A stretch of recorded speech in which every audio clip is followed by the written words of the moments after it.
Luke Harding is a British author and foreign correspondent for The Guardian who's reported from Delhi, Berlin and Moscow and covered wars in Afghanistan, Iraq and Libya.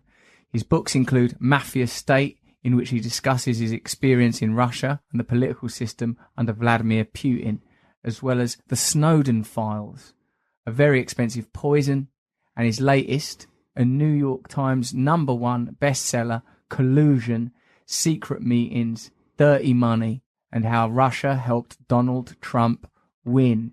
A book that has captured the imagination of the United States of America. It's doing phenomenally well. Tell me why this book is so successful, please. I think because it tells the Russian half of this story. Basically, we have a conspiracy, you can call it an alleged conspiracy, involving a group of Americans, many working for Trump's campaign and indeed allegedly Trump himself, and a group of Russians. And quite a lot is known about the Americans in this story, about Donald Trump, his son, Donald Trump Jr., Jared Kushner, the president's son-in-law, and so on. But less is known about the oligarchs, the intelligence officers, and also the fact that what happened last year owes a big debt to the Cold War, and I would say to the methods of the KGB. Wow, I'm obviously intrigued because while you were explaining that, it becomes clear that what we're talking about is how power operates covertly and the kind of alliances that are formed in order to achieve power. Sometimes, as in this case, unconventional or at least novel relationship. So, to explain to me, please, Luke, what are the key relationships that are determining Trump's ascent? Well, the story goes back a long way, but I think to explain it, in a way, you need to kind of explain how Vladimir Putin thinks. And I'm not a psychologist, but I spent 4 years in Moscow working as a correspondent between 2007 and 2011. And I kind of got to know their kind of rather dark techniques, if you like. And the thing about Vladimir Putin is he's a kind of classic KGB spy.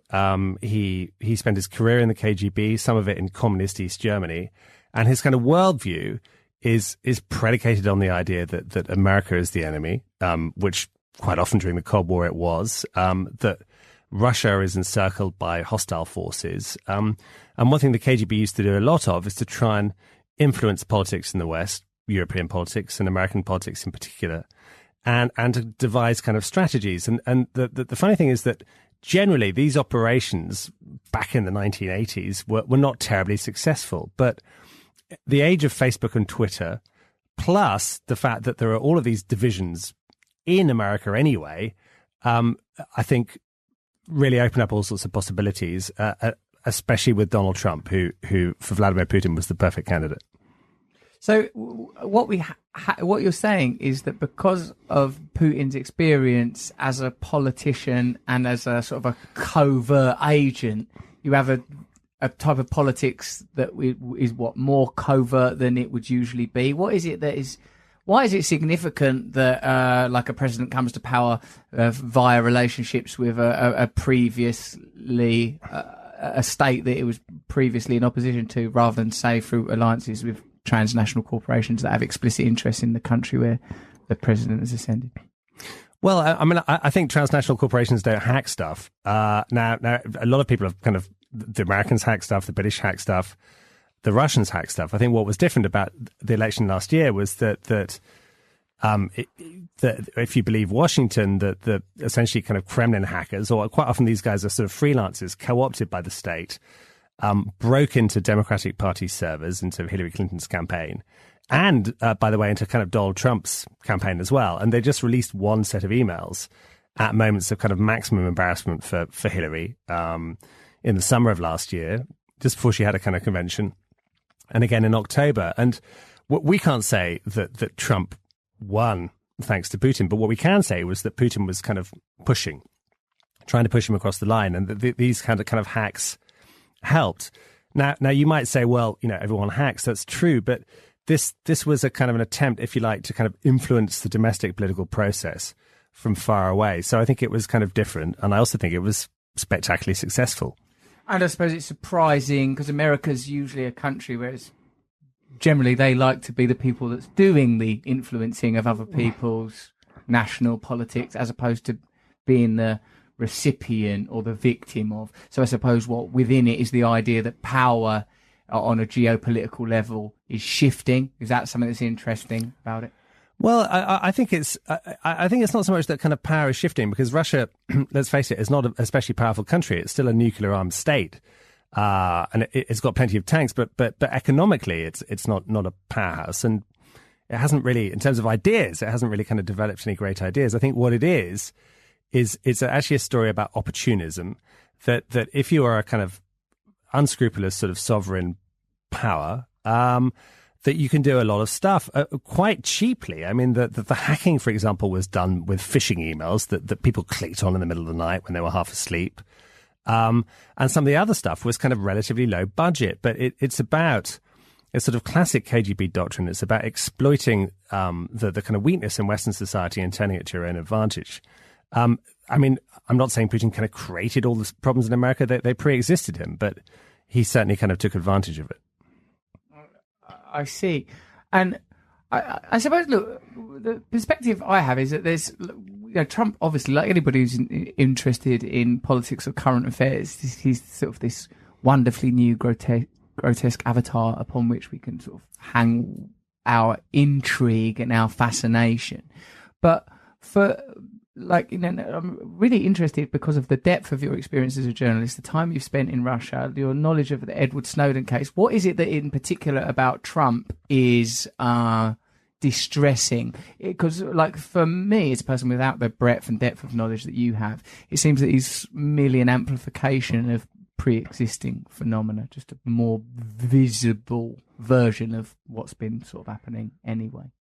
Yeah, well, I mean, I think that's true, but he's also someone who the Soviet state and its Russian successor was very keen to cultivate. I mean, this is a matter of fact and history, and the thing is that we're supposed to keep on talking about the Cold War, but Donald Trump did something fairly unusual in the 1970s. He married a woman from communist Czechoslovakia, and we know from declassified archive material that sort of Czech spies kept a very close eye on the couple in Manhattan and talked to Ivana's father, who still lived behind the Iron Curtain.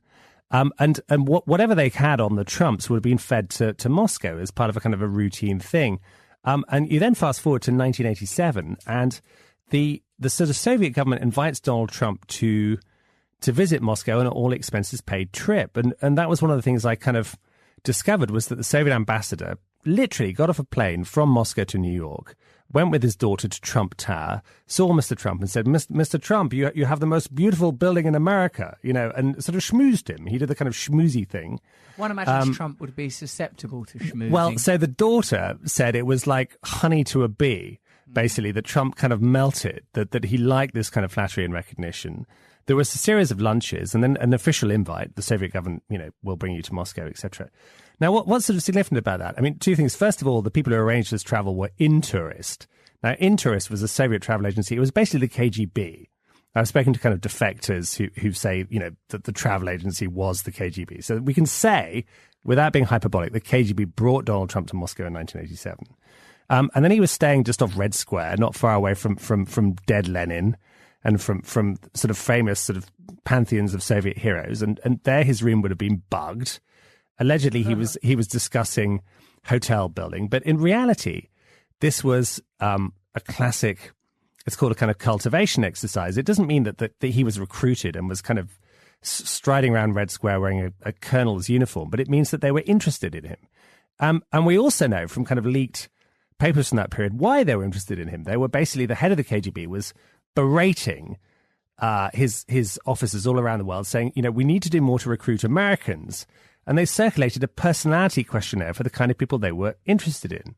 They wanted people who were vain, ambitious, narcissistic, adulterous, perhaps had affairs that could be exploited, were poor analysts, and so on. And you kind of work your way down the list. And Mr. Trump, God bless him, ticks every single box. So the thing is, there's a big backstory of kind of courtship. Now, that doesn't mean that.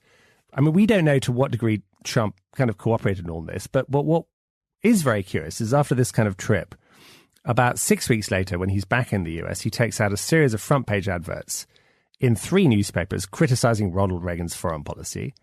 And he announces, wait for this, he's thinking about running for president. Doesn't happen. Soviet Union collapses, and his political ambitions take another kind of 3 decades to flourish. But what you have to understand is that these techniques, meanwhile, Putin's in East Germany trying to do the same thing. He's trying to recruit students from Latin America. These techniques are old techniques, updated for 2016, 2017.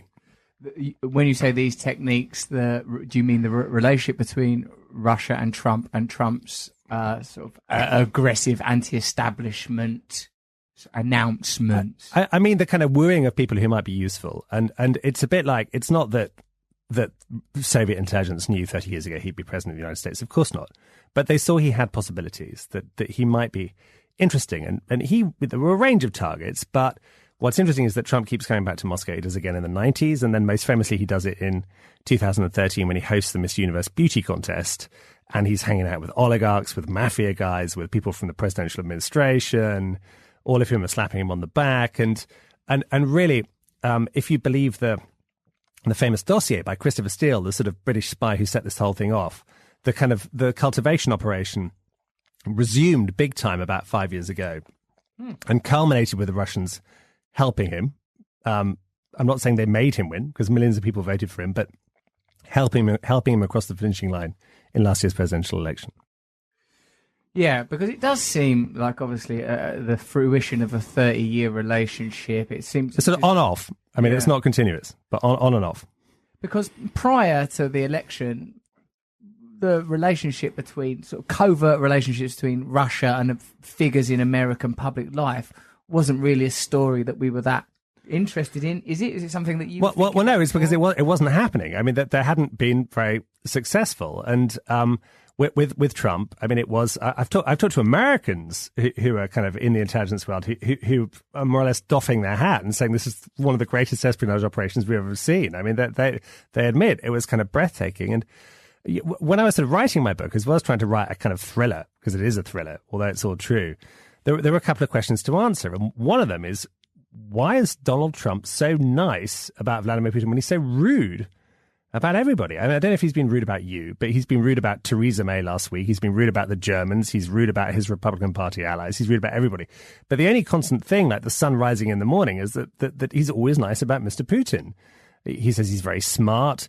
He says he believes him when Putin says, I had nothing to do with the hacking, Donald. I believe him. Well, no one else does, but seemingly he believes the KGB agent, the X one. And this is very strange. And I can kind of predict confidently that Trump will never criticize Putin. And you have to ask yourself, why is that? And the answer, at least according to the Steele dossier, is because the Russians have got a whole load of compromising material. It's called compromat on Trump, dating back to the 1980s, technical stuff, readouts of his conversations, agents' reports, and also allegations that Trump watched a kind of exotic sex show when he was in Moscow in 2013, which may or may not be true. But nonetheless, at the end of the day, Putin has enormous leverage over the president of the United States, and that's a remarkable thing. It is remarkable. It seems, compromise. I can't imagine what compromising material would be constituted of, given the stuff that he explicitly says himself, and the stuff that bounces off him. I suppose what's challenging or intrigue, part of the intrigue is like you said, it's like the reference points are the 1980s and the Cold War, and John Le Carre has written to you. It seems there's something slightly nostalgic, but then the entire atmosphere of the type of sort of ethno-nationalism and the sort of bravado of Trump and sort of other emergent strands of nationalistic politics elsewhere seem to have something quite retrospective about them. So it's an extraordinary mood that seems to be prevailing at the moment. I suppose what's like you have mentioned, what's interesting to me is millions of people did vote for Donald Trump. The idea of Russian intervention prior to this would have seemed kind of bizarre. Yeah. And And like, obviously, this is a very well-researched book, and you're obviously right. But what I suppose is like interesting to me is what are the other reasons that somebody like Donald Trump would become president? What kind of culture becomes susceptible to a figure like Donald Trump? What does it tell us? I mean, do you think that that your book is saying that without the involvement of Russia, you would not have Donald Trump as the president of the United States, and that's what we should focus on? No, I'm not quite saying that, because I think it's kind of multi-causal. There are all sorts of reasons, and as you say, millions of people voted for him, and clearly it's got a lot to do with post 2008, with the financial crash. You mentioned global corporations, the fact that there are large numbers of people who just feel they've been kind of cheated by the system and have saw Trump as some kind of alternative, and all of that is right, and all of that's got nothing to do with Russia, but it's also true that the hacking of this Democratic Party stuff really helped him. I mean, it was a beautiful kind of campaign weapon. It sort of undermined Hillary. And I mean, the curious thing about this whole story is that I'm pretty certain, also having spoken to lots of people in Moscow, that Putin didn't think that Trump would win. That he was the kind of, for the Russians, he was the kind of candidate of chaos. He was the guy who was going to discredit Hillary so that when she became president, she would be weak. She would be on the back foot, and meanwhile leaving Russia free to do what it likes on the international stage. Now, of course, they kind of blew the doors off, and Trump became president, and that was great insofar as I launched my book in the New York, but this kind of atmosphere of hyper-partisanship in the States is absolutely kind of raging. So all of that chaos is good for Putin, but on the other hand, the one thing he really wanted was for America under Trump to lift sanctions against Russia imposed in 2014 by Obama following the war in Ukraine. And that hasn't happened because this scandal has just turned into a monstrously big thing and is being investigated by Robert Mueller, who is kind of beating a path to Trump's door. He's the special prosecutor looking at all this stuff. My concern is that in this diagnosis of Russian involvement being integral to the ascent of Trump, other lessons may be missed. Like you said about the partisan atmosphere in America, I was recently in America and I sort of sensed a similar thing. Do you think that this sort of kind of willingness to blame, like albeit like, you know, like I said to you, it's obvious from the Steele report and the work that you have done that there is truth in what you're saying, but you know, like, do you think that there's a sort of possibly a sort of a kind of a desire for democratic left, sort of centre left leaning liberal thinking people to sort of find a reason why Donald Trump is president that isn't because of the massive failure of liberalism to take care of the people that it was supposed to represent? Yeah, I mean, I get that, and I think you're basically correct, but it's a complex world, and two things can be true simultaneously. Liberalism, as you put it, may have failed. Hillary Clinton may have been a weak candidate who failed to inspire. Bernie may have been given a tough time by the Democratic Party. Trump, let's face it, for all of his kind of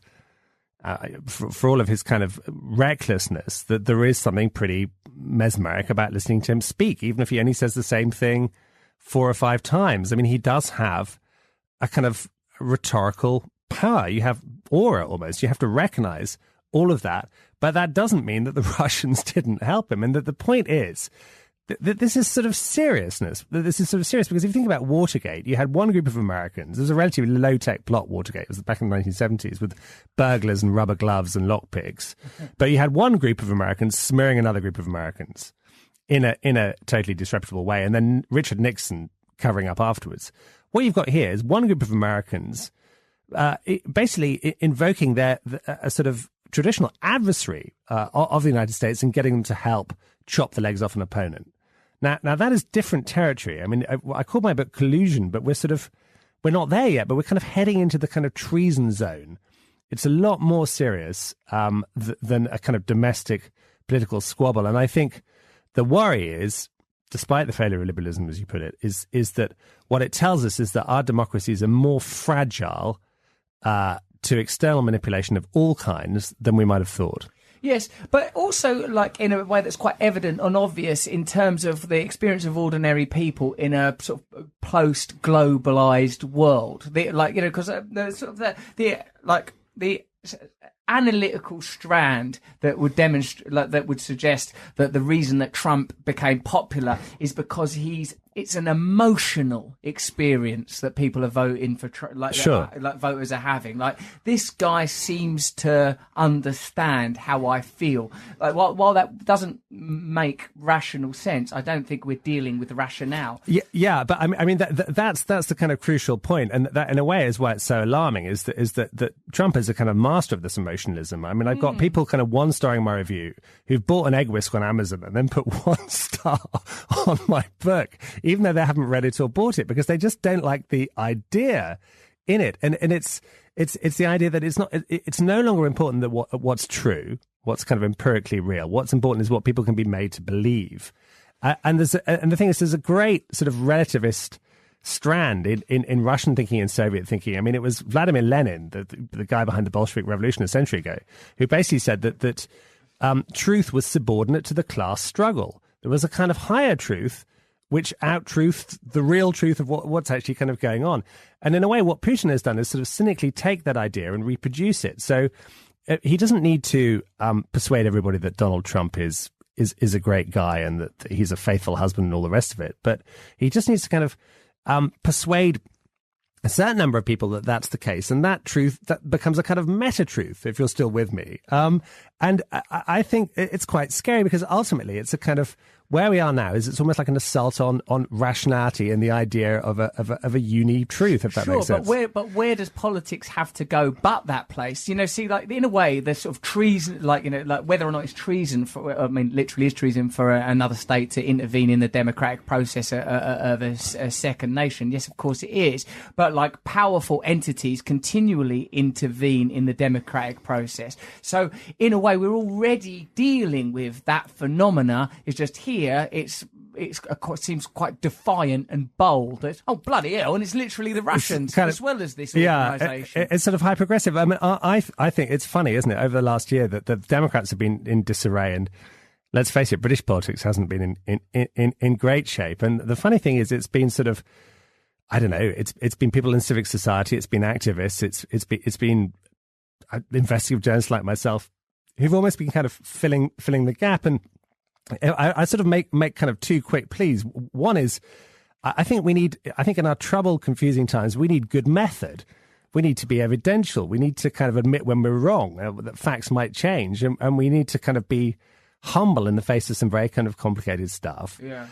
And the other thing I would say is I would urge people to kind of buy newspapers. If you don't like The Guardian, buy something else, or just contribute to news, because we need people doing this stuff, I think, more than ever. But it feels to me like these categories are being challenged. The idea even of a nation state. I think people are starting to feel this doesn't work for me anymore. The United States of America doesn't represent my interests. It's a kind of a veil that's placed between me and power. And now, like, so for me, that Trump becomes a sort of a grotesque example of what's preceded him. See, if, like, this is something I've been mentioning ever since I heard it in this room. As a matter of fact, the academic Kahindi Andrews, a sort of sociologist, said Donald Trump is a better president for African Americans than Barack Obama, because under Donald Trump, we are confronted with the truth of what politics actually is, what race in America actually is, rather than dealing with the temporal distraction that was Barack Obama. Now, like, you know, I'm in no position either racially or academically to make such an assertion, but something about that resonated very deeply with me. And it seems like that while we sort of could get all anxious about the sort of which agencies are involved in organising who's in power, the key issue is, are ordinary people being given access to power? Are they able to control their lives? No. Were they able to prior to Donald Trump? No. Is Donald Trump sort of worse and a bit nasty seeming and madly sexist, and in some instances vulgar and grotesque, almost beyond imagination, quite clearly? But what concerns me is this sort of attempt to sort of scramble backwards to look, just can we get back to where we were 8 years ago when it was at least nice-seeming people that were doing stuff less vividly? But that's not my thesis. You've got a brilliant thesis on the involvement of Russia. But but what concerns me is that how this will be used by neoliberal politicians in the United States of America to sort of try and reinstate what preceded Trump. When the lesson that really needs to be learned is politics needs to radically shift. The way that power is organised needs to radically shift, and it's not let's just usher Tony Blair back in or Bill Clinton. No, that's clearly not the answer. I think I don't disagree with you, but I sort of think one thing we need good storytelling. Actually, you're talking about shifting power back to the people. We need to tell good stories. We need to engage people in this stuff, because obviously it fascinates you and it fascinates me, but it leaves some people kind of cold. And I'm not sure that the stories, the little mini stories that Donald Trump tells on Twitter are very powerful. They're very emotive. They get through to millions of people. But there are other stories as well. And I think at the end of the day, my job is to try and, in the areas I understand, Russia, and I also did lots of stuff on offshore, I did the Panama Papers, the Paradise Papers. Oh, wow. Yeah. Them massive stories. Yeah, I did Snowden, I did the WikiLeaks stuff. I've done all these kind of the main ones. The big investigations of the last few years, and I've sort of written books about most of them, is to actually take these kind of quite complex themes and to tell them in a really exciting and racy way. It's non-fiction, it's all true, it's all grounded. But so people can kind of read them, not necessarily scholars or students of international relations, but the kind of thing you can read on the beach or on a train. I've got two things that I want to do, like in this next beat of the interview. One is I want you to, if you don't mind, read us what you think is the bit that exemplifies what you've just said, then, like sort of populist, accessible thriller writing from this book, Collusion. And the other thing is, can you explain, like the story of Edward Snowden is like a sort of a heroic tale of our time. And I'd like to, this precedes Donald Trump. This is this sort of like exposure of corruption and the way that it was handled, the way that Donald Snowden, that Edward Snowden was exiled. This all happens. Trump's not on the landscape at this point. This is all under Obama. This is in the previous administration. Yeah. Can you explain? Tell us, like using your thriller and populare skills, a little about that. Now you're teasing. Yeah, go on. No, encouraging.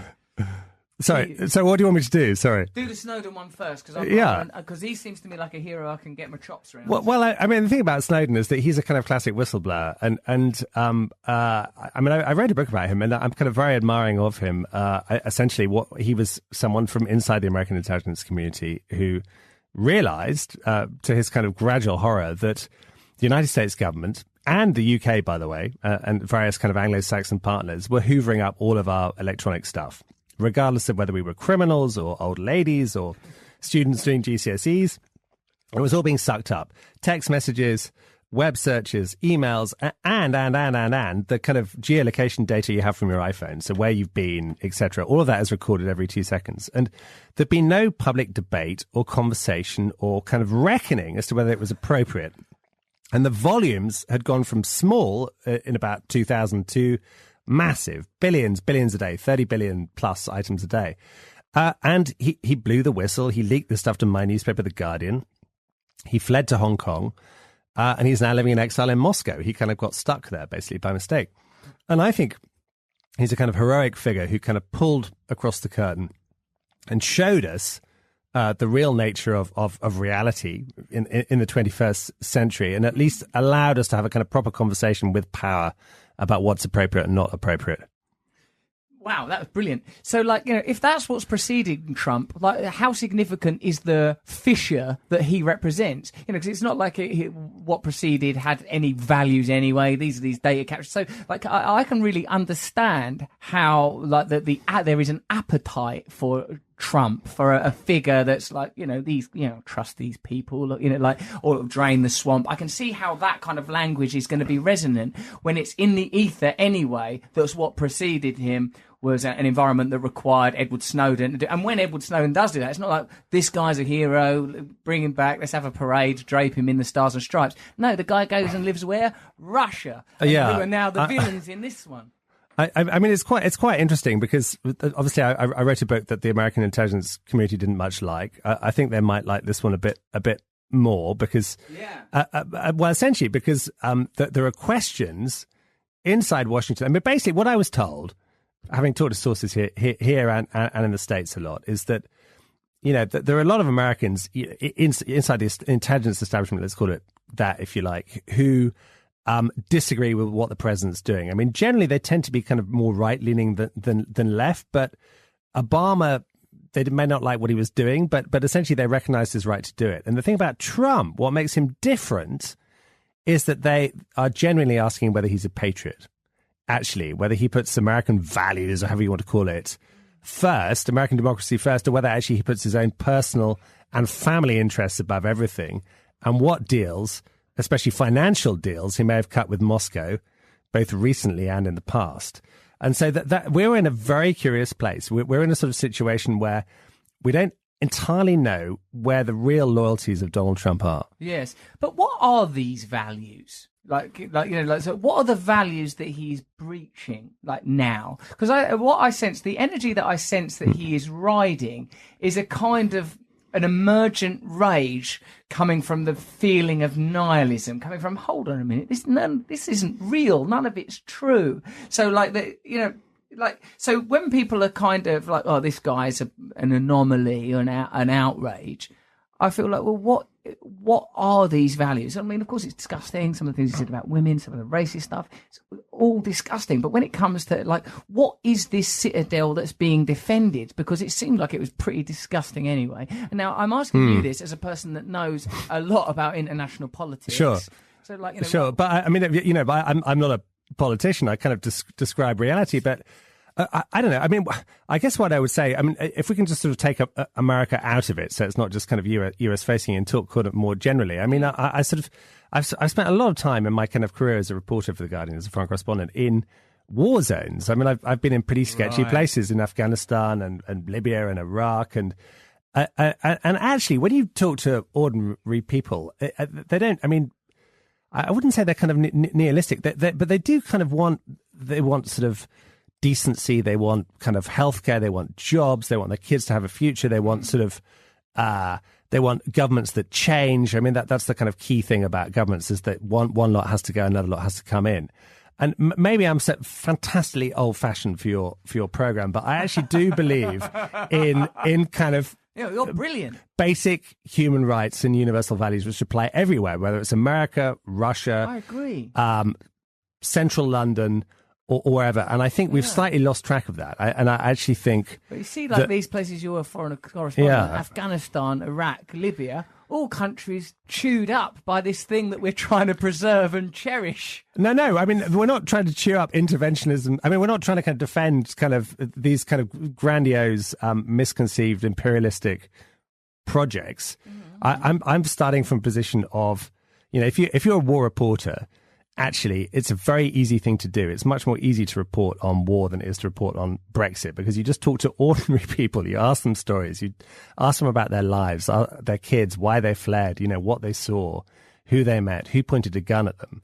And you tell those stories. That's what my point about storytelling. I just think it's really important. It's kind of elemental that we tell the right stories, that we tell kind of pro-human stories, but that we try and seek the truth rather than a truth, and also that we don't totally lose faith in humanity and kind of succumb to the nihilism that you were talking about earlier on. Yeah, we must never do that. We must never do that. When you're in your work as a war correspondent, it becomes clearly human because it's an identifiable situation, and you feel you can obviously connect with that humanity and tell those stories. Whereas in more complex situations, somehow it is opaque. Well, it can be very he said, she said. That's the problem.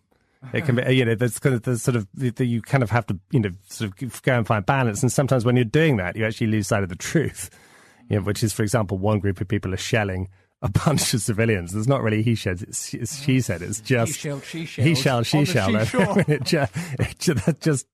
That is the reality you have. Little pun there about people being killed by heavy artillery.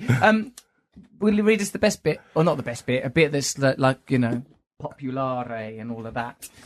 Yeah. Well, Well, so this book begins with Christopher Steele, who's the British spy at the heart of all this. And I went to see him about 4 weeks before his famous dossier was published in January by BuzzFeed. And I go into his office, a modest ground floor suite. So you knew this was the best bit straight away, because this is the bit you do when you do readings, is it? Do you do this is the first time anyone's asked me to read from this book, so I'm actually improvising. You're joking. No, it's a bit old school reading, but anyway.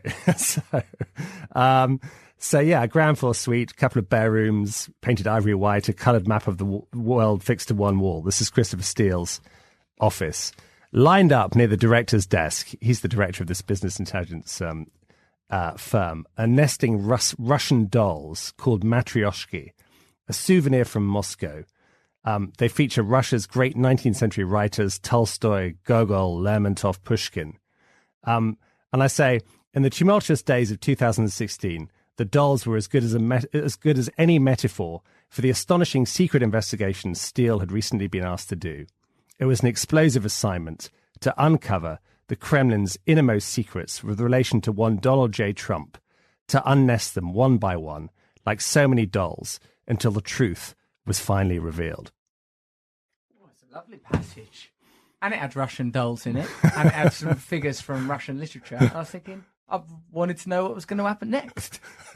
Read the book. I don't take it to ridiculous extremes, Luke. Don't let intrigue beguile me, snatch me out of my life and bury me head in language. No. I will read your book. I'll read it. Bloody hell, mate. Come on. It's #1 bestseller. What do you want? You can't want everyone in the world to read it. You can't give in to that kind of ego. That's one of the things your story is revealing. Are you lecturing me on ego? Who is better qualified? Okay. Come on, let's get into some more stuff. Let's get into there's some proper deep gear in here. I mean, one thing I didn't talk about are my experiences in Moscow. I don't know if you want to hear about those, but they kind of helped shape the book and write the book, because basically, after doing all of this war that we talked about earlier, in the Middle East and elsewhere, I lived in Germany for a while. I did side trips to Baghdad, and then I was posted. Are you with family when you're doing? Yeah, with wife and 2 kids. Well, not in war zones, but kind of on foreign postings. And then we moved to Moscow, and this was. Do you remember? This is the case of my. This is the subject of my previous book, A Very Expensive Poison. I don't know if you remember the case of Alexander Litvinenko, who was a Russian dissident. Yeah, famously poisoned. Umbrella. No, it wasn't an umbrella. It was a radioactive cup of tea given by 2 Kremlin assassins in a hotel not too far away from here. And I arrived shortly after his murder, and I started investigating this story. And it was made pretty clear to me in Moscow that my inquiries were most unwelcome, and I had strange guys wearing cheap black leather jackets and brown shoes following me around the icy streets of the city. And is that a bit scary, mate? Well, hang on. I mean, that was the funny bit, because that was more kind of Clouseau than KGB. I mean, that was kind of okay, because they would come and sit next to you in a cafe, and it was clear. I don't think I'd like that. I don't think I'd like, particularly you wouldn't like that. Shoes. Well, okay. So there was that. There was sort of electronic surveillance as well. So whenever, I made a kind of phone call or told a joke about Putin, there would be a kind of ominous on the phone with a line cut. So then you redial, you make another joke about Putin. And so it was all very demonstrative. The idea was to sort of show that they were on your case, that they were listening. And the thing that really kind of disturbed us, because as I said, my kids were, at that point, our kids were 6 and 9, was we had a series of break-ins at our apartment where we live in Moscow. And it was done in a kind of most obvious way. This is from the kind of KGB manual to show that they'd been there. And one of the things they did, for example, was when we were living on the sort of 15th floor of an apartment block in Moscow, that they bust open the window next to my 6-year-old son's IKEA bed with a sort of 20-meter drop to the courtyard below. So that was kind of broken and left open. In other words, implying that he might just meet with a little accident. And there was a lot of very crude stuff like that. Family photos deleted. We sort of sought advice from the British Embassy in Moscow, and they basically said, "You are bugged." And I said, "Well, look, is there anything you might do about this? Can you get rid of the bugs?" And they said, "Well, no, we can't. Have a cup of tea and a biscuit. You just have to live with it." So we had We were basically, and we discovered there was video as well. So we had 3.5 years before I was eventually deported from Russia, under surveillance in the bedroom, the living room, everywhere. And the reason it's relevant is that when you sort of try and think about, would Putin have taped Donald Trump in Moscow in 2013? You bet he would. This is what they do. This is what they did to me. They have a whole technical department that does this stuff. They're quite fixated on sexual behavior. Oh. On one occasion, they left a sex manual by our bed when we'd been away on holiday in Berlin, and we came out to discover this book in Russian lying there. And I sort of picked it up, and I thought, this is the most strange moment of my life. What message are the KGB trying to send? Were you not a bit frightened, mate? Well, it was like that window bit. I mean, the thing is that what they're very good at is they sort of try and find your point of vulnerability. So for most people, it is their kids. The idea that something might happen to your children it's kind of really a sort of primal thing. And I think the goal was basically to make me stop writing articles that they didn't like, and probably to decide with my wife that it was time to pack our bags and leave Moscow. Yeah, why didn't you? Well, first of all, because my wife's rather cool and independent and kind of feisty, and she had her own life and she was enjoying it. She's like, I like it in Russia. You'll have to put up with the sex manuals and the brown shoes. Well, it wasn't. I mean, it wasn't the open windows. It wasn't quite so crudely phrased, but yeah, I mean, you're right. But also, I was kind of furious. I mean, I sort of thought, well, that's what they want me to do, and so actually, it didn't stop my reporting. In fact, it rather sort of sharpened it. But what it did do was Did you include it in the reporting? I included it in the book I wrote after I got kicked out, which was called Mafia State, which I wrote from London. I'd been expelled from that point at that point. But what it did do was give me a kind of insight into the thuggishness, the sort of crude nature of the KGB. I mean, they're very keen to sort of show that they are master, that they kind of control the situation. They don't do subtle, and they kind of target people almost at random. And the contacts I made there, the way I saw how kind of the Russian intelligence kind of, matrix works, really helped with this book on Donald Trump. Not because, Trump, he had slightly different experiences, but I understand their kind of dark worldview, actually. And we survived it. Yeah. Congratulations! It sounds bloody terrifying. Now, so like sort of an aspect of Russian, the Russian political strata that was presumably to some degree subordinate to the KGB, you're saying it's now been elevated to supreme potency in the figure of Putin. So we should expect those tactics to sort of take place on the international stage in a way they may have only done covertly or domestically. Yeah, I mean, essentially, for Putin, it's Cold War II. He's doing it again. This time, he's determined to sort of win. He sees Russia in opposition to the United States. There's even a Russian word for it, which KGB, it's in all the KGB manuals. It's called Glavny Protivnik, which means the main adversary. Glavny Protivnik. That's really how Putin views the US and views the UK as a kind of little sidekick of the Glavny Protivnik. Yeah.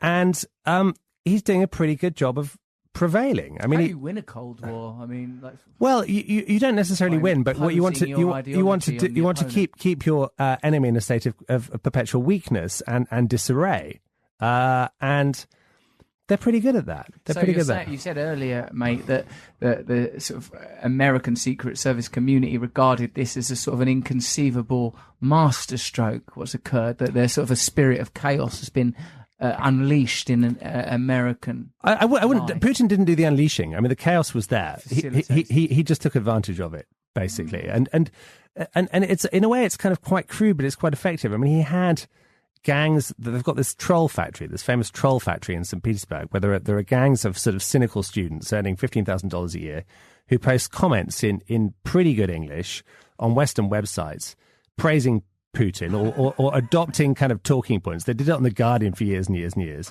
And during the American election, these Russian students called Sergei were pretending to be Texan housewives called Karen, writing about, tweeting gifs of Donald Trump dropping a Mexican in the bin, saying, cheerio, pal, stirring up passions over immigration, pretending to be activists from Black Lives Matter.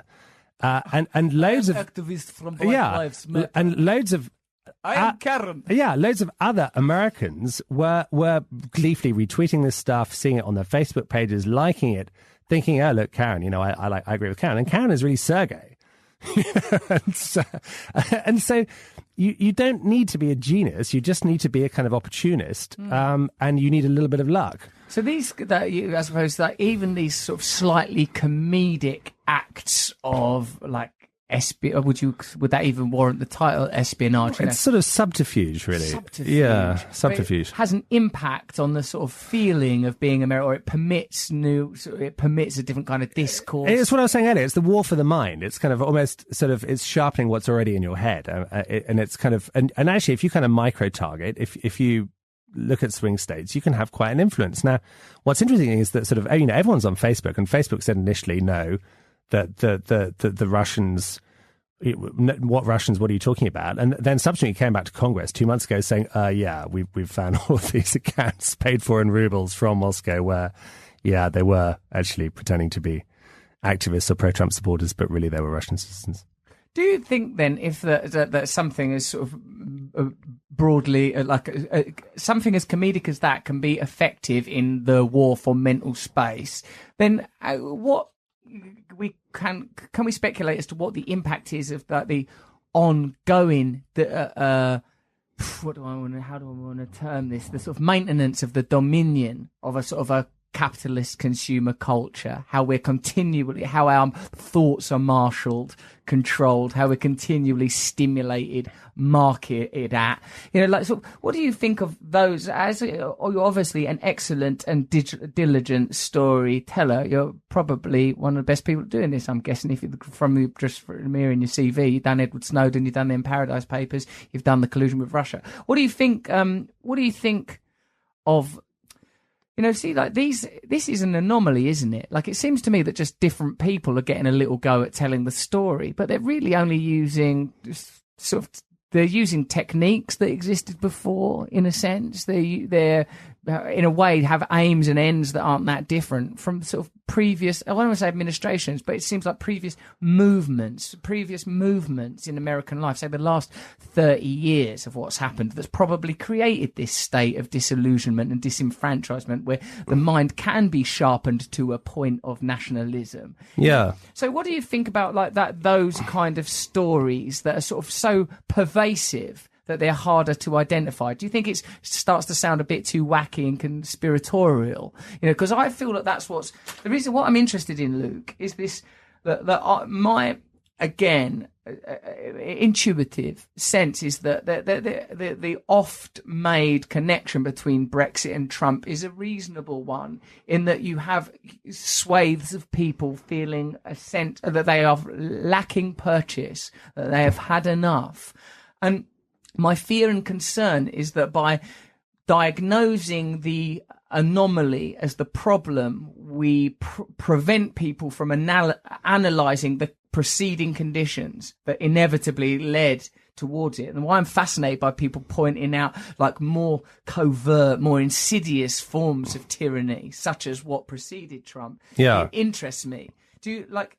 Well, I take your point, but I do think that these two things can both go on. I mean, the external conditions, call it like that produce Brexit, absolutely are real, and they are primarily British, and we can talk about them forever, and there are people who are genuinely disillusioned and have good reason to be kind of fed up with the system and the state.